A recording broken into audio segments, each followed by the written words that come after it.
Thank you guys for showing up. Thank you, Larry, Mr. Barthel, Mike, the rest of the KBA crew for affording me this opportunity to speak and share my story a little bit. Thank you guys for braving this really bad storm that we apparently avoided. But it really is an honor for me that y'all show up and say that you're here to support me. It really means a lot to me, and I'm very, very grateful and blessed to have this opportunity. Now, I work for a nonprofit, for those of you that don't know, that helps injured veterans. And we do a lot of things, everything from transitional assistance from the hospital back to active duty and even to civilian life. What I do specifically is help them start businesses, grow businesses, or find a purpose-filled hobby that we can pour into them and give them something to recover with. And I've been coming to KBA for a little over 4 years. And I've always been a guy that comes to these and sits where my dad's sitting in the far back. Been an introvert, been a guy that, and most people that know me now would say, you're not an introvert. And that's because God's worked on me. But I've always been a guy that sat in the back. In fact, my whole career has really been based around the people that are behind the scenes. I want to do the work like operations, support, logistics, strategic planning, things like that, to make the other people look good, the people out front look good. And so my sitting here talking to you today is nothing more than an act of obedience. God came to me one day when I was working out, and he said, it's time. It's time for what? And God said, it's time to share your story. I knew what he meant. Now, I don't hear God's voice like James Earl Jones is speaking to me, but I hear God's voice in a very, very convicted thought, feeling, and emotions that stirred up in me in my heart that I know are true because it's challenging and it's taken me to a place of growth to be the man that God has called me to be. And so I began this journey and embracing it, and this was one of the first places that I thought would be a good opportunity to share my story because I've been coming to KBA for so long and have gotten so much out of it. So I'm just gonna kind of break down my story of survival on April 20th and events leading up to it. Give you just kind of a brief overview of what happened to me that day. There were 3 moments that God divinely, miraculously kept me away from harm and saved my life. And so I'll share that with you a little bit. And then what happened to me afterwards, which a lot of survivors can relate to, is the world that I went into was so unfamiliar, and I'll explain what that kind of looked like for me and how the devil had a hold of me for a long time. And then how I was able to transition into this redemptive story, which I hope is what you're here to hear more about than just the story. And then at the end, I'll say this at the end too, but this is just a story in my experience. And most of you know me, but you don't know the story, and that's great, and that's entertaining. But I think it's important that as we walk away from this, we're challenged in something. So I'm going to challenge you with 3 things before we leave. So when I was 15, and Eric can attest to this because we knew each other when we were about 12, I was a really goofy kid. Some might say I'm pretty goofy now, but I was about 5'10", 120 pounds, skinny as a rail. I had size 13 feet, same as I do now. I had the same size head as I do now, which my dad can attest to. I had zits all over my face. I was pretty much a normal 15-year-old kid, except I had, and I guess this was normal too, I had the bowl haircut. So I'm painting a really good picture of myself at 15. I had a crush on a girl that didn't know who I was. I was a very, very, very mediocre student, very mediocre athlete. But I loved basketball. That was the one thing that I poured myself into constantly. And I had friends in support that supported me in that. And I say that because I was just a normal kid, just like everybody that went to Columbine, was experiencing the same things that every teenager experienced. And it's interesting that I'm speaking today because 20 years ago to the day tomorrow, God did something that began to change my life. I was traveling for a basketball tournament 20 years ago today, and I missed the Spanish test. That's significant because on April 20th, that was the day that I decided I'm going to make up that test. I don't know why. I didn't study for it. It wasn't like, today's the day I'm going to pass the test. I knew I was never going to pass the test because I was never going to study for it. But on April 19th, I told my teacher, I'm going to take that test tomorrow at lunch. And I went home and went to bed just like every day. Woke up, not even remembering that I said I was going to take the test. But as the day went on, I realized I had to do it. And the day started like everybody else's day. Bowl of cream of wheat, on the couch, watching SportsCenter for 30 minutes, take my shower, change. And I had my learner's permit, so my dad let me drive his car with him in the front seat to school every day. And I'm a person of routine. Anybody that knows me, this is not something that I developed recently. I have always been a routine person, keep things in line. And I went to my first 3 classes, nothing new. And as I'm leaving my class to go down to lunch at 11 o'clock, I think it was 11:10 is when that broke for lunch. And I got to explain this. I got to lay out the school for you so you can get a visual. So Columbine, if you've never been, it's hard to get in there now. But if you ever have the opportunity to watch a game or be there for any reason, you should do it. It's a beautiful school, and they have these 2 big long hallways on the main floor, which is the upper floor of the school. And then there's this big beautiful staircase with a mural on the wall, the "We Are Columbine" with the flower on the floor and the tile. And as you come down the stairs, you have an opportunity to turn left and go into the kind of a commons area and what at the time was the foreign language hall, or go right and be in the cafeteria. Now, every day my routine was to go get lunch, go out the west exit of the cafeteria and sit on the steps. If you've seen footage of the shooting, there's a lot of kids running with their hands on their head outside those doors. I would sit and eat lunch every day in the middle of that staircase as an introvert, watching everybody, observing, reading people, kind of just being by myself. So as I'm walking down from I think it was a science class, to go take the Spanish test, this conviction to take it was simply in regards to, let's get it off my plate. Let's be a man, let's be an adult, and accept the consequence of failure. And if I fail and I have to take that class over next year or flunk that grade, then I have to deal with it. But then another voice started talking to me and said, yeah, but if you skip today and take the test another day, you can study for it and maybe pass. That would be great. I wouldn't have to explain that to my parents. So as I'm walking down the steps, I have a decision to make at the bottom of the steps. And this goes back to God ordainedly having me take this test or decide to take this test that day. I can remember as I walk down those steps, I'm hungry, but I have to take the test. So it's right for food, left for a test. I decide to go left. That ended up saving my life, and I'll explain that in just a second. But I go to the teacher's office, and it was kind of a door like this where you could see through. And I'm knocking on the door's locked, and I'm waving my arms, and the teacher doesn't see me, doesn't hear me knocking. I don't know how that was possible. It was probably 10 feet from the door. Well, I did this for about 5 or 10 minutes and hoping that maybe somebody would come and unlock the door for me. Never happened. So I finally quit on the idea that I'm going to take this test and fail and made my way towards the lunch line. Same lunch line I went to every day, the furthest west in the cafeteria. And as I'm in line, I start to hear some commotion outside. A lot of people talk about this when they share their story. I thought it was just construction because they were working on landscaping around those steps pretty constantly. And it was a beautiful day, so I figured they were getting some work in. And as I order my hamburger, I have it in my left hand, I pay the man for the meal, and I take one step to my right, and I go to dispense the ketchup on my hamburger, and my teammate, Will Beck, comes running in from outside, and he says, "Dude, somebody just got shot." I said, "What? Are you kidding me?" Will and I had a relationship where we could joke and rib each other, and so I thought he was playing a joke on me. And before he could repeat himself, my knees buckled and my chest shook because a pipe bomb exploded right outside the door. So now he's not joking. He takes off and runs to the other side of the cafeteria. And the next thing I remember is we didn't have a lot of African-American students in our school, and Justin Norman was one of them. And he was a man when he was 15. He was a big guy. And he came running in from outside, face white as a ghost, and I've never seen fear like I saw on his face. And he dove on the floor, and then this girl, who I'd never seen before or seen since, grabs my right arm. And I still have my hamburger in my left hand. I got this girl on my right hand. I start to hear popping sound and getting louder and louder and closer to the door. And then I see Coach Sanders, Dave Sanders, come running out of the teacher's lounge. He looks me square in the face. I was a student of his, so he knew who I was. And he said, "Get down and don't move, or get out." And he starts running and jumping on tables and telling kids throughout the cafeteria to do that. And he ended up doing a lot of that in the next 5 to 15 minutes. The next thing I can remember is things went really slow. Like when you're in a car accident and I could see the car, but I couldn't stop. And I looked around the cafeteria, and all of a sudden, all the kids that were under the tables, like I was under the serving shelf of the cafeteria, got up and started pushing each other and sprinting to the other side of the cafeteria. Why are they doing that? I'm watching as I actually asked the girl on my arm who didn't respond to me, why are they moving? And then I scanned back to my right, and 12 feet from me was the exit to go outside, and the shooter had walked into the building, and his gun was right at me.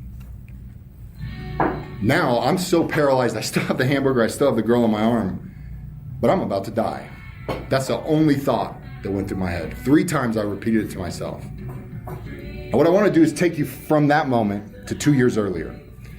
I was in a history class at a faith-based school, and the teacher decided to give us a philosophy lesson. She asked us and required all of us to answer, what do you want to be doing when you die? I don't know what I answered. I don't know what those kids answered, but if we were to go around the table and say it today, you might say hanging out with my kids, reading the word, being at church, playing golf, whatever. And the teacher said to me and the rest of the class, I want to be praying. And the reason why I want to be praying is because how cool would it be if you bowed your head and closed your eyes and envisioned the God of the universe to which you pray every day? And in between the beginning and the end of your prayer, you die and you go to the afterlife. But you don't know it. And as you open your eyes to finish your prayer, now you're talking to the God of the universe face to face. How cool is that? So now as I come back to Columbine, I'm in the cafeteria, I'm about to die. The only thought in my mind is, I gotta pray. So I close my eyes and I actually look up and I pray. And I don't know why I prayed this. It's very strange. I still haven't figured this out. God hasn't given me an answer to this. I said, God, please help my mom not to be mad at me. And I repeated it 2 more times, thinking that was an ample amount of time for my life to be taken and for me to open my eyes and see God. Well, I opened my eyes, everything's still in slow motion, but I'm back in the cafeteria. And I look to the right and the shooter's gone. The best that we can tell in reading police reports is that he came inside because this actually wasn't a successful shooting. It's more of a failed bombing. He was trying to investigate whether the bombs that they had planted 15 minutes earlier, why they didn't go off. And he didn't want to go find out because it might kill him. So he turned and left. How did he not shoot me? Why didn't he shoot me? Well, I think that the girl on my arm wasn't a girl. I think it was an angel that was sent to protect me and block the vision of the shooter, as well as the 4 or 5 other kids that were kind of there. So I snap out of slow motion. I get up and I sprint to the other side of the cafeteria where there's a little hallway that goes from the cafeteria to the kitchen. And there's a lot of kids. There's probably 30 kids, and we're kind of just huddled up together, scared. We just saw what we saw, we've heard what we've heard, and we're continuing to hear pipe bombs exploding on the roof, gunshots being fired. This is hard. What are we supposed to do? I turned my hat around backwards, and at some point between getting to one side of the cafeteria and my prayer, I had set my hamburger down. And the reason why I mention that, and I think it's significant, is that hamburger to me represented adolescence. And going from setting it down and moving to the other side of the room, I all of a sudden was thrust into adulthood and having to embrace something that I don't know what to do with this. I can barely study for my Spanish test. How am I supposed to process what's happening to me? So we're in this area, my hat's turned around backwards, and I peek around the corner to see if the shooter is going to come back into the cafeteria. But I'm not going to have my bill forward because maybe he can see me and shoot me. As I step back in, one of the biggest, baddest kids in school looks at me, the skinny kid that I explained before, and says, dude, where do we go? What are we supposed to do? He looked at me for leadership. I didn't think he was talking to me. But I said, we have to get out of here now. Then a pipe bomb explodes close to the door where I had seen the shooter. And the janitor takes his keys and unlocks the auditorium doors. So we are on the lower level, and there's an auditorium, this big, beautiful stage, an auditorium. And we're on the stage level. So all 30 kids go rushing onto the stage. But we're not like sprinting. We're kind of running away from something that we don't know what we're running into, potentially. And I stayed back. And I watched 25 kids run up the auditorium and out the doors into the main hallway, right, and out the front of the school. But I stayed back because I didn't want to be a part of a group that was potentially walking into the barrel of a gun. I didn't know this at the time, but my life was spared by not walking into the barrel of a gun because I was late to class. The first 2 kids that were killed 10 feet from where I sat every day. Rachel Scott was killed at the top of the stairs, and Daniel Rohrbaugh was killed at the bottom. 5 or 6 other kids had extremely, extremely dangerous wounds that they ended up surviving and have lived their life. So I'm in the auditorium, and I'm with this girl on my arm still. Don't know who she is, and 3 or 4 other kids. And I said, if we can wait it out, maybe we can hide and get through this. Then I said, they're going to find us. I didn't know it was they at the time. I just knew that there was one. And so we moved our way up the auditorium, and we get to the top. My hat's still around backwards, and I can hear the shooting down to the left side of the hallway. And as I peek around to see if it's safe, where are they, what are they doing, they're exchanging gunfire right outside the glass doors with the police. And so I realized, this is our chance. We can go. It's safe. Let's go. So I explained the plan to the 4 other people that are with me. And the second I stepped in the hallway, it was a mistake. Those shooters had then stopped exchanging gunfire and come into the school and saw us running down the hallway and opened fire on us. We were probably shot at 20 to 30 times as we ran down the hallway. Eric's sister was in front of me in the hallway. I can still feel bullets going past my head, hitting the duct system above me and breaking the glass out in front of me. There is no reason those should have hit me. They should have hit me. There's no reason I'm sitting in here today, other than God miraculously protected me. At this point, that girl that was on my arm is nowhere to be seen. I don't know where she is. But we're being chased down the hallway, and the things that I'll remember that give me chills to this day, I think most people in here have either fired a weapon or been with somebody firing a weapon, been hunting, and there's a concussion that breaks in the atmosphere, and the physics of that I don't understand, but we know what that feels like. But I know what it feels like when it's pointed at you and you're running away from it. And that went up my spine and it goes up my back today. But I ended up getting out of there, and all of a sudden the gunshots stopped. Why'd they stop? Before we got to the end of the hallway, well, we ended up taking a left and weaving our way outside of the school. What I found out later was the shooters were distracted by somebody who got their attention to divert them away from the students. It was Coach Sanders. Same guy that saved me in the cafeteria saved my life again. He ended up losing his life that day. And actually in that moment, he sustained the wounds that ended up ultimately taking his life. He was shot right outside the library. He was taken into a science room and later on passed away. So I get out of the school, I run across the park, and I call my dad from the apartment complex over there, and I made it out. I didn't realize the significance of what had just happened. I don't think anybody did. One of the things that I wasn't sure I was going to share with you, but I think it is important because everybody has a story. They say, I know where I was when Columbine happened. So I remember running across Bowles and Pierce. And there was police officers there at this point. I was in the school. What I just explained to you is about 10 minutes. But the police had showed up, ambulance had showed up, they had blocked off that intersection. And I remember running across that intersection and looking in the face of a woman in a minivan.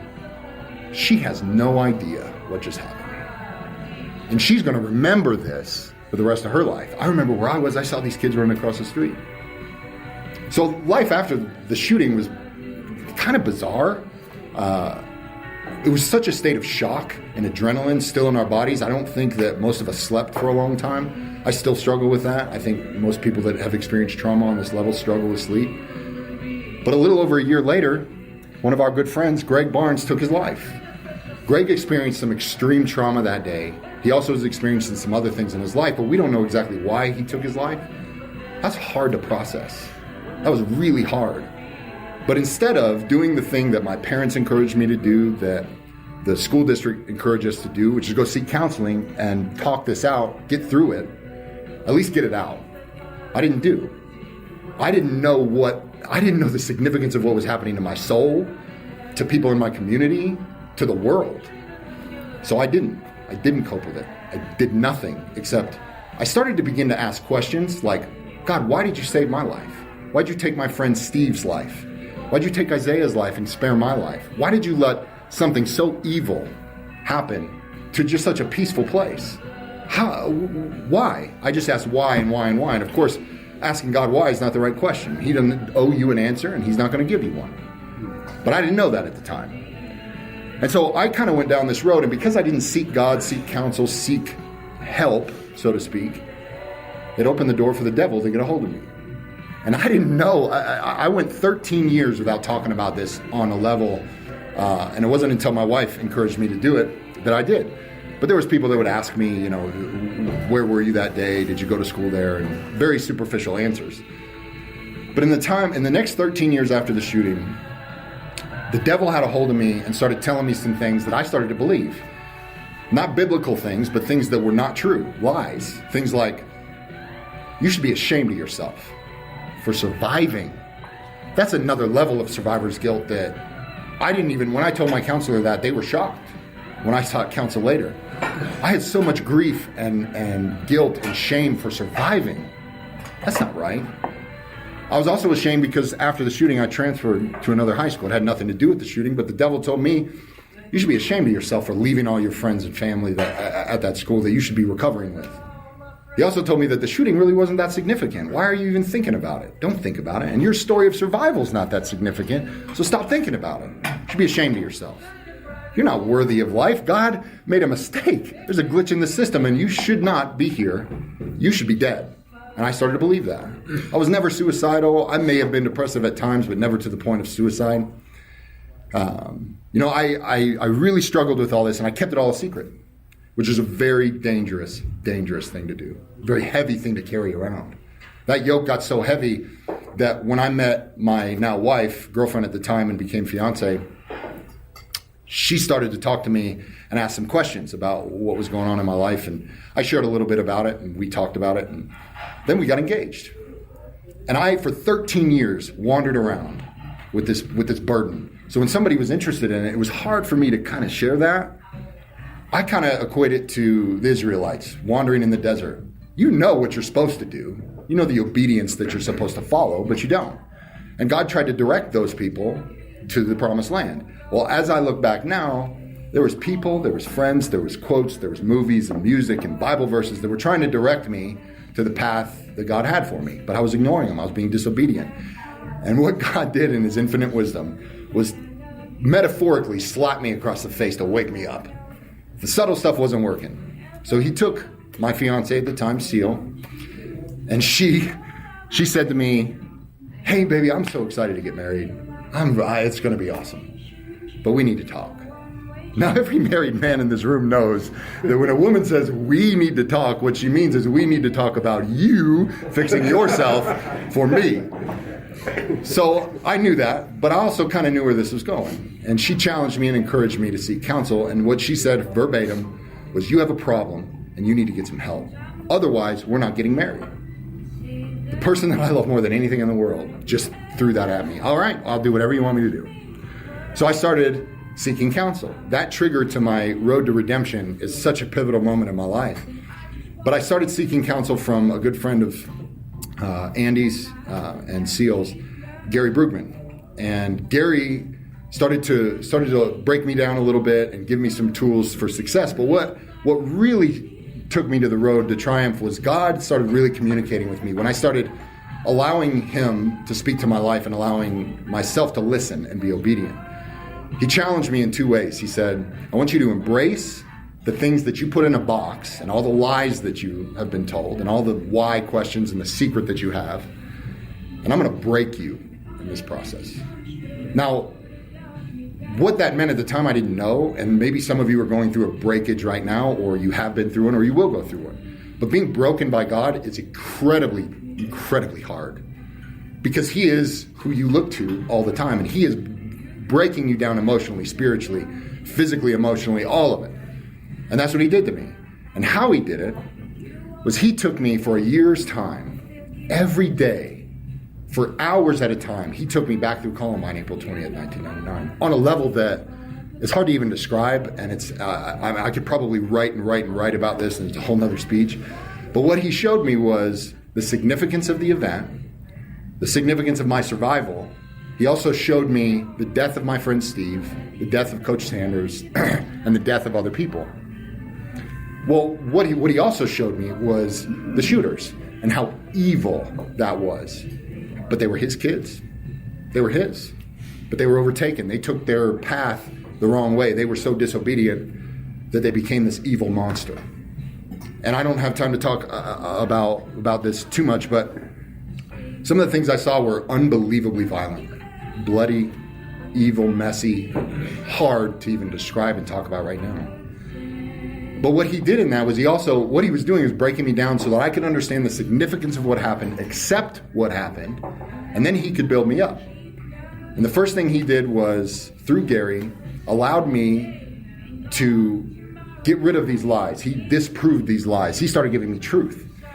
And this is a great story. I remember sitting on this dock at a lake in Alabama, and I was by myself, and I said, God, I'm still struggling. I know I'm kind of on this good path, but man, I'm struggling with these lies. God said to me, write them down. So I started writing, and 2 and 3 pages later, I have a list of lies that the devil has told me, all the things I mentioned before, the shame, the anger, the anxious, worried person that I had become, and other insecurities. And I said, okay, now what? And he said, burn them. I said, that's Old Testament stuff. I like that. So I burned them. Now I know that the new covenant gives us the freedom from that, and that really doesn't mean anything. But what God was telling me is, the fact that you can burn them that quickly and if they disintegrate like that, I can take them away like that. Just give them to me. Give them to me. One of the next things that he broke me down in and showed me was, remember I talked about being ashamed of survival. God spoke to Gary through me, and at one point I was struggling, and Rachel Scott, the first person that was killed, they have a nonprofit called Rachel's Challenge. They basically spread love, and not anti-bullying, but pro-love. Let's pour into everybody. I don't care about your differences. In fact, I celebrate them. Let's be a community together. I thought, at one point I was praying, I said, God, I want to have a significance in the kingdom, but I don't feel it. You've given me some skills and talents and somewhat of a direction, but I don't feel it, and I want it now as an impatient, immature Christian. And what God spoke to Gary, through Gary to me was, you are worthy of survival. I wish that I was dead. Not in a morbid way, but so that people could celebrate my life and do something for the kingdom. I thought that was supposed to be my lot. So through Gary, God said, you are worthy. You did not earn that life. You did not deserve it. There's nothing you could have done, but you are worthy of it. So stop the shame. And he said, your life and survival at Columbine is more valuable to the kingdom than it ever would have been in death. And I planned it that way. Well, to accept that is hard, because that's a that's such a deeply spiritual thing that I still go, wow, what a weight, not a weight, but what a good yoke to carry. What is it, God? Where am I going? What do you want from me? I stopped asking why. God gave me the freedom to stop asking why and ask a different question. What for? What did this happen for? Why is a kind of a backwards question. I want to look through the windshield, not the rear view. And what for gets me through that point. And he started to reveal things to me. He revealed to me that in being obedient, and all the times that I have been, even in the small things, sitting here talking to you today, it makes me stronger. It develops strength. But God's not going to give me the things that I want. He's not going to give me the impact on the kingdom. He's going to take me through something to get me there. And what I realized was he took me through Columbine and other incidents in my life to allow me to have a significant impact on the world. Now I sit here talking to you, speaking, and talk to some of you about my pursuit of potentially making this a career and doing this. And I don't know if that's the way to go, but all I know is God told me to do this today, so I'm doing it. So he's given me a purpose through the embracing of my pain, which was unbelievably difficult, and the breaking of me. He's given me a purpose, even if it's just today. It's all I can ask for. It's all we can ask for. And so I share that story with you because it's a significant story to my life. I think that experience, it's cool for us to sit here and talk about it. And maybe you walk away with something, maybe you don't. But I hope that as I now step into challenging you, you can take that story and apply it to your life and these challenges and apply them to your life as we move forward. So the first thing I want to challenge you with is the word responsibility. And if you wouldn't mind taking out this sheet of paper and put it in front of you, I want to take a page. Before I explain responsibility, I want to take a page out of my friend, the principal at Columbine, Principal DeAngelis' book. Every time he speaks to a school or to a faith group or whatever about Columbine, he reads the names of the victims. I think that's important for a lot of reasons, but mainly because we can't forget them. We can't forget what happened. So if you don't mind, I'll read them. Cassie Bernal, Steve Kernow, Corey DePuter, Kelly Fleming, Matthew Kechter, Daniel Mauser, Daniel Rohrbaugh, Rachel Scott, Isaiah Scholes, John Tomlin, Lauren Townsend, Kyle Velasquez, and Coach Dave Sanders. Now, I love the fact that we can honor their lives, but we all have a responsibility. I specifically have a responsibility to the names on that paper because they're not here and I am. I have a responsibility to live a life worthy of the calling that he has given me because they're not here. They don't have a chance to do that, but I do. We all have a list like this. This list extends longer for me. It extends shorter and longer for some of you. You all have a responsibility to those people to live a life worthy of the calling God gave us, Ephesians 4:1. But all of us have one thing in common in terms of responsibility. And we forget about it. We forget how significant the Lord and Savior dying on the cross for our sins and rising again is, and our responsibility to him to live a life worthy of the calling that he has put on our life. So I challenge you to live a life of responsibility for the people and Christ that you need to live for. The second thing is, we battle an enemy that is very real, that the media doesn't want to talk about, that most Christians don't want to talk about, because it's ugly and it's scary. That enemy is not a physical enemy. That enemy is in your mind. It's the devil talking to you, just like he told me the lies that I began to believe and completely shifted my life and derailed me. We all process that in some way. So the challenge is, how can we become offensive with the enemy? I think as Christians, sometimes we take our Bible and our thing and we keep it over here and we go, well, I'm getting fought, but at least I have this, and the enemy keeps gaining ground on us and knows that he can't take our salvation, so he's going to give us hell on earth. But we can take that ground back. We were designed to take that ground back. We have the weapons to take that ground back. And how I do that is every day there's the biblical war chest page that you have in front of you. I recite those and other verses, songs, videos, people. I surround myself with things that allow me to have weapons to fight this enemy offensively. And I'm not talking about standing on the street corner and saying these verses or condemning people. I'm talking about in my mind every day before my feet hit the floor or as I'm doing my Bible study, I'm reciting these things. I'm going through my routine. And so I like to equate it like this. I had an AAU coach in high school who challenged me to become the best shooter, three-point shooter I could be. He said, shoot 1,000 three-pointers a day. Don't take a day off. And I said, all right, I'll do it. And he said, what I want you to feel like is when you walk in the gym, I want the nets on the rims of the baskets to say, oh, crap, he's here. He's going to wear me out today. When your feet hit the floor in the morning, I want the devil to say the same thing. I want the devil to say that about me, about Larry, about Jeremy, that you're so prepared and you've been battling and preparing yourself for the battle every day because it's real and it doesn't stop. He's relentless. He will torment you just like he did me. And he still does. I still fight those battles every day. So I challenge you to be offensive with the enemy, number 2. And number 3 is the hardest one. I challenge you to find a purpose in the pain that you've experienced in your life by embracing it, by allowing God to break you if necessary. It's hard. It's hard. That experience that I went through was awful. I would never want to do that again. And the lesson that I learned was embrace your pain right away. Do the thing that God wants you to do. Experience the emotions and the feelings and God's voice that you're supposed to with the people that you're supposed to do it. The dangerous part about what I did was I had 1,800 classmates that I could walk through this pain with. But not 13 years later, I was doing it by myself. That was hard. That was hard. So embracing your pain sometimes means that you have to run into the storm.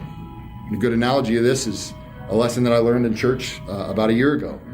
The difference between a cow and a buffalo when they see a storm coming is the cow sees it, tucks its tail, and runs away, kind of like what I did. The problem with that is eventually you're going to run out of real estate, energy, and that storm's going to hit you, and it's probably going to hit you a lot harder than you wanted it to. And you're going to experience it for a lot longer. But what the buffalo does is sees the storm, puts its head down, stomps its hooves, and goes right at it.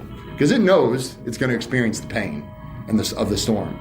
We all live a life and have experienced pain, are experiencing pain, or will. It's just the waves of life. It's the way it is, the broken world we live in. So be the buffalo. Embrace the pain the sooner you get to it, the sooner you get to the other side and experience what God has for you in a purpose.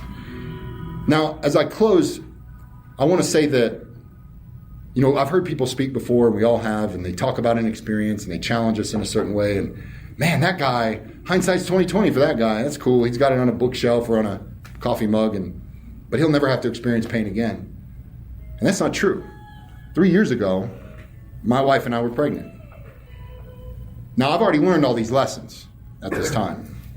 And we had this promise that we would be parents. And it was a beautiful thing. We were so excited. And at one of our doctor's appointments, they said, well, your son has a disorder, a disease, but it's survivable. 95% of the kids that have this survive. So we were hopeful. And 5 weeks later, he went to be with the Lord. That was hard. We were in so much pain because we had this promise. We had this story that was supposed to be, and now it's not. And not to mention all of our friends had kids themselves and not experienced any pain like this. So we had to lean into that pain, and those next 6 months were some of the hardest months in our marriage ever.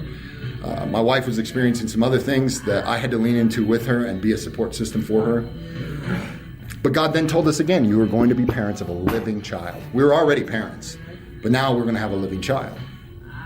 So we said, okay, God, we'll be obedient and we'll try again. And we did. God blessed us with another child. And as we went through all the checkpoints and all the weeks in which we were so scared and we lost our first son, we were starting to get positive and things were going in the right direction. We even got to the third trimester and a friend of mine actually said, you made it. You don't have anything to worry about. They can deliver the baby now and the baby will be fine. 5 days later, we went to the doctor and they said, we discovered something in your son's heart. And there's a 0% chance he will survive. His organs started shutting down and he was in heart failure. His body swelled up, much like when you have a heart attack. He said, you've got 2 days. He's going to live 2 more days, and that's it. He survived 11, passed away to be with his brother in heaven. And I thought, here we go again.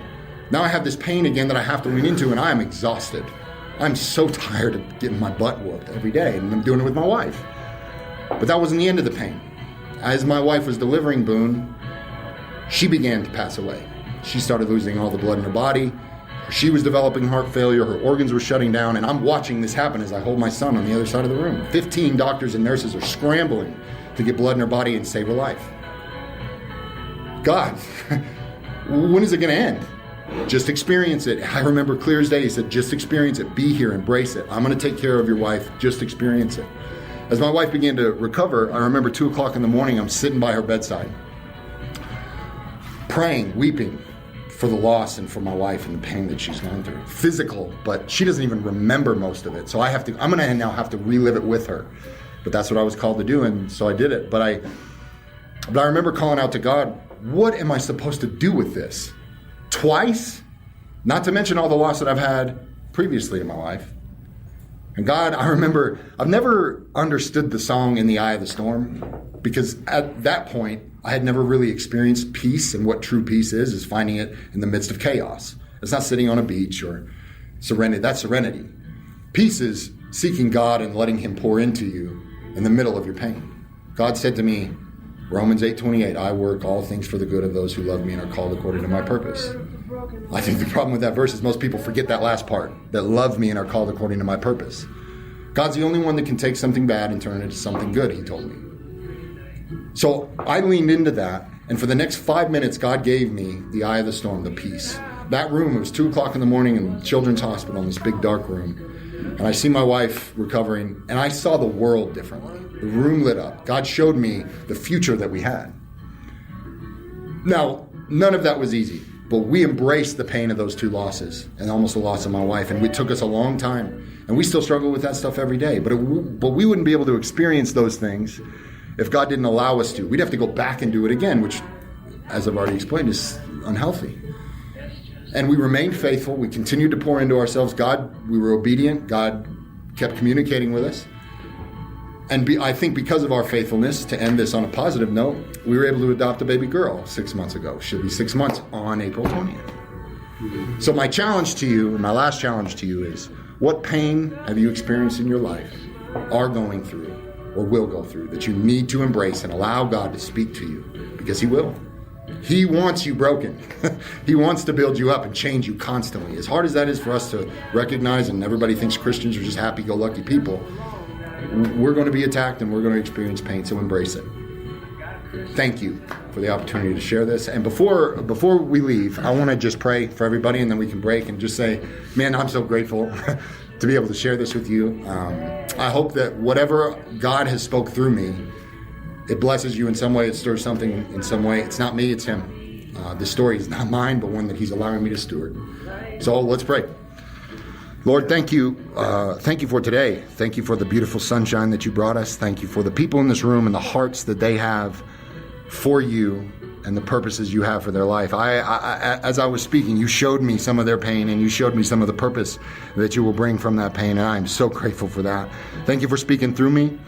We ask for your protection on us today, and we ask as we move forward that we remain responsible to the people and you that we are to be responsible for, that we continue to fight this enemy that you've already won, but we can experience life on a much deeper level by being offensive, and that they experience their pain, but know that you are with them and will never leave them. And it's your name we pray. We love you.